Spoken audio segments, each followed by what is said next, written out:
Recording in progress. नवंबर 2025 से पहले जितने भी रजिस्ट्रेशन जीवन दान समृद्धि योजना में हुए हैं या जो सुकन्या का नाम था उसमें हुए हैं, अगर वो टाइम टू टाइम अपने वॉलेट को जीरो कर रहे हैं और नेक्स्ट वॉलेट को प्राप्त कर रहे हैं, संस्था मानता है कि वो ऊंचाइयों तक उड़ना चाहते हैं, तो जीवन दान संघ उन्हीं में से कुछ बच्चों को यूएमसीए फाउंडेशन उनको गोद लेगा और उनको डॉक्टर बनाना, इंजीनियर बनाना, जो भी खर्चा होगा वो यूएमसीए फाउंडेशन के माध्यम से होगा। नवंबर 2025 से पहले जितने भी रजिस्ट्रेशन हुए हैं, वो सब रजिस्ट्रेशन में जो टाइम टू टाइम अपने वॉलेट को जीरो करके और दूसरा पेमेंट उनके वॉलेट में जा रहा है और वो विधिवत तरीका से, सिस्टमेटिक तरीका से कार्य कर रहे हैं। और संस्था या हर व्यक्ति ये चीज जानता है कि जो इस तरह का पढ़ना चाहता है, कार्य है, इसका मतलब है उसकी ऊंचाई बहुत ऊंची है, वो बहुत ऊंचाइयों तक जाना चाहता है, तो केवल पुश उसी को किया जाता है जो ऊंचाइयों तक उड़ना चाहता है। थोड़ा सा तिनके का सहारा देना होता है, ऑटोमेटिकली व्यक्ति ऊंचाई तक पहुंच जाती है। वो तिनका जीवन दान उनकी जिंदगी में बन के खड़ा होगा और उनको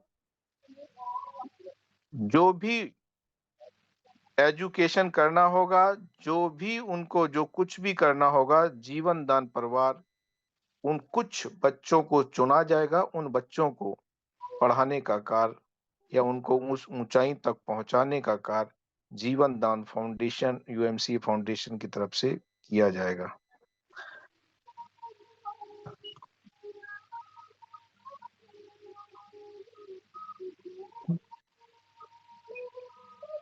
समृद्धि का बनाने का जो सिस्टम किया है,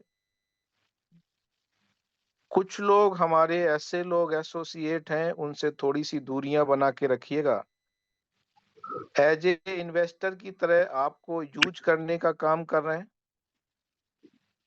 उस आईडी पे केवल जो है ना 21 रुपए वो कहीं से कहीं निकाल के अपना लेबल इनकम और बाइनरी इनकम पे उनका बस फोकस है। वो स्वार्थी हैं, वो केवल अपने लिए सोच बनाए हुए हैं। बाकी नीचे जो व्यक्ति, जो बच्चे का रजिस्ट्रेशन हुआ है या जो बच्ची का रजिस्ट्रेशन हुआ है, उनकी बिल्कुल सोच है। यहाँ तक कि अगर मैंने जो एनालिसिस किया है, कुछ लोगों को देखा है, क्योंकि मैं बहुत दूरी तक उनके साथ गया हूँ, उनमें मैंने एनालिसिस करके गांव के और लोगों को भी मैंने पूछा कि ये व्यक्ति कैसा है, तो समझ में आया कि वो शाम को दारू पी लेता है। तो आप समझिएगा, जो व्यक्ति दारू पी लेता है, अपने बच्चों का ख्याल नहीं रख सकता, यार वो तुम्हारे बच्चों का क्या ख्याल रखेगा।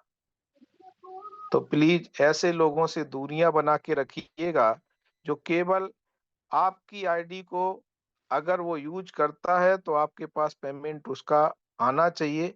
कोई अगर ये कहता है कि मैं बाद में पेमेंट दे इकट्ठा दे दूंगा, दोस्त ये समझ लीजिए उसने आपके साथ चीटिंग कर दिया है।